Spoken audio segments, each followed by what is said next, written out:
प्यार से बोलो। हम लोग हिंदी साहित्य के रहे हैं तो कबीर, सूर, तुलसी, रहीम हमारा विषय रहा है। मीरा, बड़ा मजा आता है साहब। कबीर की 10,000 दोहा अवेलेबल हैं और हम लोग लगभग 3 से 4 हजार तो पढ़ा ही हुआ। कि जीवन में सबको पढ़ना चाहिए, सबको समझना चाहिए और बड़ा आनंद आता है जीवन में। और मैं आपसे क्या कह रहा था, एक्चुअल मेरा जो मकसद था आपसे कहने का, जो बहुत इंपॉर्टेंट मेरा आंसर था आपके लिए, वो ये था, भगवान सब कुछ करने के बाद अभिमान नहीं पालता और जीव कुछ करने के बाद अहंकार पाल लेता है। अच्छा एक बात बताइए सरपंच जी, आपने काजू केसर मिश्रित खीर खाई नारायण भाई, ऊपर से आपने लहसुन खा लिया, सच बताना मुंह में किसकी आएगी? अरे भाई आपने तो खीर भी खाई थी, उसमें काजू पड़ा था, केसर भी था, लेकिन आपने लहसुन खा लिया, तो कैसे आएंगे? ज्यादा लहसुन वाले के पास हम बैठ नहीं सकते। प्यार से बोलो। कल एक पत्रकार महोदय आए थे, बेचारे फोटो खींच रहे थे, बड़ा मुश्किल हो रहा था फोटो खींचना उसको। प्यार से बोलो, प्यार से बोलो। हाँ, हाँ, अच्छा लग रहा था उनको देख के। प्यार से बोलो। अब क्यों लग रहा था ये नहीं बताऊंगा मैं। प्यार से बोलो। नहीं,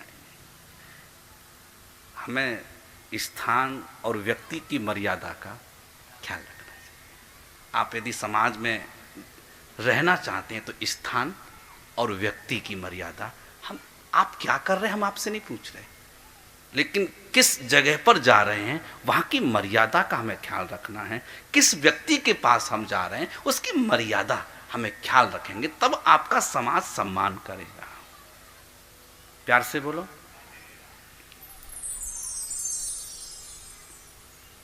वैसे मैं लहसुन प्याज का पक्षधर नहीं हूं, क्योंकि मैं नहीं खाता हूं, मैं नहीं खाता, क्योंकि हम के समाज में रहते हैं, 4 लोगों के बीच बात करते हैं, तो हमको पहली प्राथमिकता है कि हमारे शरीर से स्मेल नहीं आनी चाहिए। और स्वाभाविक है कि वो जब हम खाएंगे तो हो जाएगा, लेकिन हमारे घरों में हमारे मदर फादर जो पूर्वज रहे, कभी हमारे यहाँ प्याज लहसुन नहीं आता, कभी नहीं। तो मुंह का स्वाद अलग रहता है। और मैं आपसे बताऊं, भगवान ने मुंह इतना कोमल बनाया है, आप इसको दुर्गंध युक्त मत करना। गुटखा खाकर, तंबाकू खाकर, कितना सुंदर भगवान ने होठ बनाए, हमने बीड़ी पी के काले कर लिए। कितनी सुंदर लाल होठ हैं हमारे, हमने सिगरेट पिया, हमने काले कर लिए। कितनी हमारे सुंदर दांत हैं, हमने गुटखा खाया, हमने पीले कर लिए हैं। भाई मुंह तो कम से कम छोड़ दो भाई, कि मुंह इतना कोमल है, इतना सुंदर है, इसको हम विकृत ना करें। कई लोगों का मुंह टेढ़ा हो गया गुटखा खाते खाते, वो उसका मुंह सीधा हो नहीं सकता। प्यार से बोलो। मेरा ये कमेंट इसलिए है कि हमारी जिंदगी छोटी है और हम अपनी जिंदगी को कितना अच्छे से सुरक्षित रख सकते हैं, मैं इसलिए आपसे अपील करूंगा। विश्व स्वास्थ्य संगठन ने ये नए सर्वे में साहू जी 10 लाख लोगों को गुटखा और बीड़ी और सिगरेट के सेवन करने से कैंसर घोषित किया है। 10 लाख लोग प्रतिवर्ष पूरे विश्व के अंदर इससे पीड़ित होते हैं। हमसे बड़ा अंधा कोई संसार में नहीं है। पुड़िया पे लिखा है वैधानिक चेतावनी, नो स्मोकिंग, हम फिर भी पिए जा रहे हैं। स्वास्थ्य के लिए हानिकारक है, तो अंधा कौन है? हम ही अंधे हुए ना। उसमें लिखा है ना नो स्मोकिंग, उसमें लिखा है ना स्वास्थ्य के लिए हानिकारक है। सुप्रीम कोर्ट ने स्पेशली कहा है कि उससे होने वाली जो बीमारियां हैं उनका चित्रण उस पाउच पर होना चाहिए। उसका चित्रण, सुप्रीम कोर्ट का आदेश है, ये कंपनी नहीं कर रही, सुप्रीम कोर्ट ने कहा है। हमारे जो इंडिया जो लॉयर हैं, जो सुप्रीम कोर्ट है, उन्होंने इस बात को कहा है, उसका चित्रण उस पाउच पर किया जाए। जिससे कि लोग उससे डरकर उसका सेवन छोड़ें। प्यार से बोलो। खाने वाले कहते हैं अरे मरना ही तो है, जो नहीं खाएंगे वो नहीं मरेंगे क्या? वो लोगों को तैयार कर रहे हैं, तुम भी खाओ।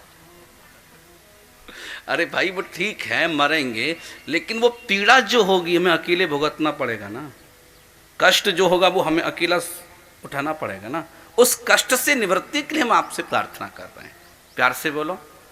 तो मेरा जो आपसे कहना था, जो एक मुख्य मेरा जो आपसे कहना है कि हमने खीर खाई केसर मिश्रित, हमने काजू मिश्रित खीर खाई, कल खाई थी, तो आपने ऊपर से लहसुन खाया तो मुंह में दुर्गंध आई। ऐसे ही आप समझें, हम अच्छा काम करें जीवन में, अच्छा काम करें जीवन में, और ऊपर से अहंकार करें तो अहंकार की दुर्गंध आएगी, अच्छे काम की सुगंध नहीं आएगी। प्यार से बोलो। आचार्य शुकदेव ने कहा, जब से गोविंद का प्रागट्य गोकुल में हुआ है, जब से गोविंद का प्रागट्य गोकुल में हुआ है, हर दिन कृष्ण को मारने के लिए दैत्य आते हैं। लेकिन आज जितने दैत्य कृष्ण को मारने के लिए आए, वो कृष्ण को मार नहीं पाए, अपितु कृष्ण ने ही उनको मार दिया और पोस्टमार्टम किया और कंस के यहां प्रेषित किया, फ्रॉम में अपना नेम लिखा। कंस को ये पता चलता रहे कि मेरे सामने कोई शूरवीर योद्धा भी जन्म ले चुका है। एक बात बताऊं, रामावतार में राम जी दैत्यों को मारने गए थे। रामावतार में राम जी दैत्यों को मारने गए थे और कृष्णावतार में दैत्य कृष्ण से मरने के लिए आए थे। कृष्ण भगवान कहीं नहीं गए, आपने देखा, कल सुन रहे थे ना आप लोग, कहीं नहीं गए। सारे दैत्य कृष्ण से मरने के लिए गोकुल में आए। और मैं आपसे और मजे की बात बता दूं, राम और कृष्ण मारते नहीं हैं, ये तारते हैं। राम और कृष्ण के हाथों मरना नहीं, अपितु वो तो तरना है। राम जी ने जब बाली को मारा तो बाली ने पूछा, अवगुण कवन नाथ मोहि मारा, मैं बैरी सुग्रीव प्यारा। तब कहा, बाली बैरी या प्यारे की बात नहीं है, तुमने अपनी भ्रातृ पत्नी को अपनी पत्नी बना लिया है। छोटे भाई की जो बहू है वो बेटी की तरह होती है, और आपने उसको पत्नी बना लिया है अपनी सत्ता के बल से, सत्ता के प्रभाव से। पैसा व्यक्ति को मिल जाए ना तो सारी दुनिया की मेला उसको चाहिए। ये दुनिया का सबसे बड़ा पाप है। प्यार से बोलो। मैं आपको, सत्ता के बल से तुमने भ्रातृ पत्नी को अपना पत्नी स्वीकार कर लिया, ये पाप किया है तुमने, इसलिए मैंने तुझको मारा है। तब कहा कि राम जी कहते हैं ठीक है, तू कहे तो तेरे को मैं वापस जीवित कर दूं, आप कहें तो। बाली नहीं करने। बोले क्यों? राम जी कहते मेरे पास दोनों स्विच हैं, ऑन और ऑफ। ये स्विच तुम्हारे पास नहीं है। वैज्ञानिकों ने सब कुछ रिसर्च कर लिया, मनुष्य का शरीर भी बना दिया, लेकिन प्राण डालने की क्षमता आज के साइंटिस्टों में नहीं है। इसलिए वो लोग भी कहते हैं परमात्मा है, गोविंद है। मृत्यु के समय व्यक्ति को तुम कांच में बंद कर दें, कितना भी mm का कांच हो, भले 30 mm, 25 mm, 50 mm का कांच हो, लेकिन जब व्यक्ति मरेगा तो प्राण कांच के टुकड़ों की तरह तोड़ करके आगे बढ़ जाएगा। उसकी इतनी पावर होती है। आप सब कुछ कर सकते हो, याद रखना, भगवान नहीं बन सकते। भगवान नहीं, आप किसी को जिंदा नहीं कर सकते, आप किसी को बचा नहीं सकते। आप ये नोट करना साहब। श्रीमद् भागवत में लिखा, राम जी से कहा कि अब मैं मरना चाहता हूं प्रभु, जिंदगी नहीं चाहता। कि आपके हाथों मरना मरना नहीं राघव, वो तो मुझे तरना है। राम जी मारते नहीं, कृष्ण जी मारते नहीं, वो तो तारते हैं।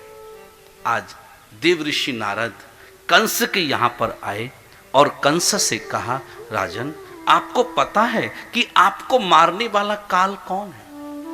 नारद जी ने जब कहा तो कंस ने प्रणाम करके कहा, महाराज पता ही नहीं मुझे तो। नारद जी ने कहा, राजन सच बता दूं आज, अंदर का रहस्य बता दूं आज? कंस ने कहा, बताइए भगवान, क्या ऐसा रहस्य है? बोले, यशोदा के घर में कृष्ण बलराम का जन्म नहीं हुआ था। नारद जी ने आज परतें खोलना शुरू कर दिया। यशोदा के घर में कृष्ण बलराम का जन्म नहीं हुआ था और देवकी के घर में राजन कन्या नहीं हुई थी। मतलब यशोदा या सुताम कन्या देवक्या कृष्ण में च रामम च रोहिणी पुत्रम वसुदेवेन बिभ्यतः। देव ऋषि नारद ने कहा, यशोदा के घर में कन्या हुई थी और देवकी वसुदेव के घर में पुत्र कृष्ण बलराम हुए थे। जिस कन्या का तुमने वध किया राजन, वो तो यशोदा की थी। और नंद के घर में जो बच्चे पलकर बड़े हो रहे हैं ना, वो बच्चे तो महाराज देवकी वसुदेव के। आज तो कंस ने नारद जी के चरणों को पकड़ लिया कि मैंने आप जैसा परम हितैषी व्यक्ति नहीं देखा। पॉलिटिक्स देखी नारद जी की, नारद जी की पॉलिटिक्स देखी आप। नारद जी ने जब बताया तो आज कहा कि तुम जैसा परम हितैषी व्यक्ति मेरा नहीं है। अब तुम ही बताओ कि उस कृष्ण रूपी काल को मैं कैसे मार सकता हूं। नारद जी ने कहा, बिल्कुल मैं तुम्हें बताऊंगा कि कृष्ण को कैसे मारा जा सकता है। समझ रहे हैं ना आप? नारद जी कहते, मैं तुम्हें बताऊंगा कि कृष्ण को कैसे मारा जा सकता है। तो क्या सही में ये कृष्ण को मारने का उपाय बता रहे हैं? नहीं दादा, ये कंस को मरने का उपाय बता रहे हैं। प्यार से बोलो। कुछ लोग तुम्हारे बीच में ऐसे आएंगे जीवन में, यदि तुम पॉलिटिक्स में रहोगे, कि तुम्हें कुछ सच्चाई बताएंगे और तुम्हारा अंदर से विरोध करेंगे। प्यार से बोलो, उसी से बचना है। वो खतरनाक आइटम होते हैं। प्यार से बोलो। हाँ, वो बहुत ही संग तुम्हारा टिकट भरवाने भी जाएंगे और रास्ते में कहते भी जाएंगे, वोट नहीं देना, सौती सौत चलना है बस। प्यार से बोलो। समोसा भी तुम्हारा खाएगा, भजिया भी तुम्हारा खाएगा, सब कुछ तुम्हारा खाएगा। प्यार से बोलो, प्यार से बोलो। नारद जी ने कुछ सच्चाई बताई और परिणाम क्या हो रहा है कि कंस का अब विनाश होने वाला है। कंस का विनाश होने वाला है। अच्छा, नारद जी को प्रणाम करके कहा, बताइए ना प्लीज, वो कृष्ण को कैसे मारा जा सकता है? तब आज नारद जी ने कहा कि आप धनुष यज्ञ का आयोजन करें। धनुष यज्ञ। लेकिन आप जानते हैं नारद जी ने धनुष यज्ञ के आयोजन के लिए कंस को क्यों प्रेरित किया था?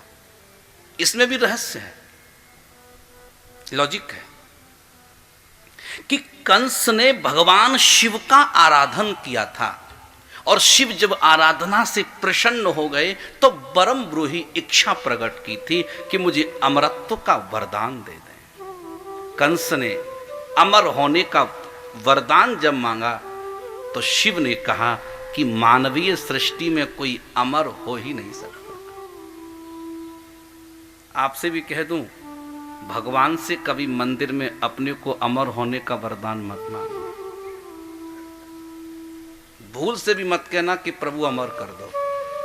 भगवान से एक ही बात कहना, प्रभु जितने दिन मैं जीवित रहूं, जी सकूं, उतने दिन में स्वस्थ रह सकूं, और जीवन में कभी किसी की आवश्यकता पड़े हाथ पकड़ करके टॉयलेट ले जाने के लिए, उससे पहले गोविंद मुझको उठा लेना। मैं वो जिंदगी आपसे नहीं चाहूंगा कि दूसरे पर बोझ बनकर के मैं जी सकूं।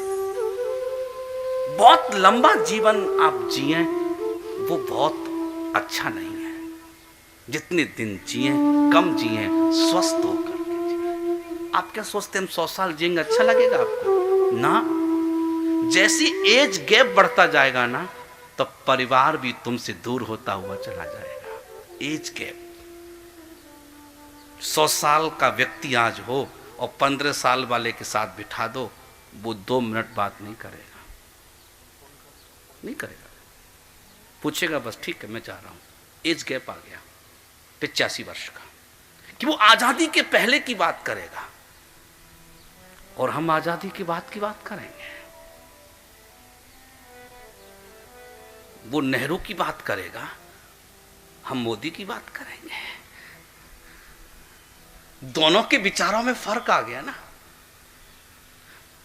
और जीवन में आनंद कब आएगा? कि जब हमारे विचार वाले एक साथ रहें, तब जीवन जीने का मतलब है। और विचारों में भिन्नता आ गई तो उसके साथ एक क्षण भी जीना मनुष्य के लिए संभव नहीं है। पति पत्नी का विचार तब तक एक है, तब तक अच्छा लगता है पति और पत्नी, और विचार भिन्न हो गए ना तो फिर मुंह घूम जाता है। अब तुम बेकार हो गए हो, अब मेरी सुनते नहीं हो। प्यार से बोलो। आप समझ रहे हो ना? मतैक्य होना चाहिए, परिवार में मतैक्य होना चाहिए, गांव में मतैक्य होना चाहिए। और लंबे जीवन में जब तक जिए जब तक मतैक्य हो, एक मत हो। ओके, प्यार से बोलो। तो आज शिव ने कहा कि मैं तुम्हें अमर नहीं बना सकता, तब आप क्या कर सकते हैं? तो बोले एक्चुअल मेरे पास एक धनुष है। बहुत मजे की बात बता रहा हूं। शिव ने कहा कि मेरे पास एक धनुष है और उसकी विशेषता है, मैं तुमको दे देता हूं कि जिस दिन इसे कोई तोड़ देगा कंस, याद रखना उसी दिन तुम्हारी मृत्यु सुनिश्चित हो जाएगी। शंकर के पास 2 धनुष थे, शिव के पास 2 धनुष थे। एक धनुष किसको दिया था? जनक को दिया था। एक धनुष जनक को दिया था और कहा था कि जिस दिन इसे कोई तोड़ दे, समझ लेना रघुवंश में रामावतार हो चुका है। और दूसरा धनुष कंस को दिया था और कहा था कि जिस दिन कोई तोड़ दे, समझ लेना यदुवंश में कृष्णावतार हो चुका है। आचार्य शुकदेव कहते हैं राजा परीक्षित, आचार्य शुकदेव कहते हैं परीक्षित, आज कंस को जब धनुष प्राप्त हुआ,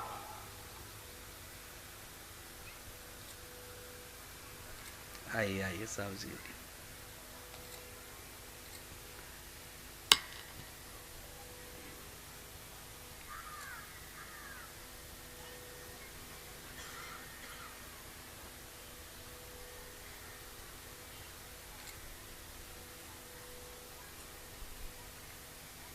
विराज जी आप सब लोग विराजमान हो जाए।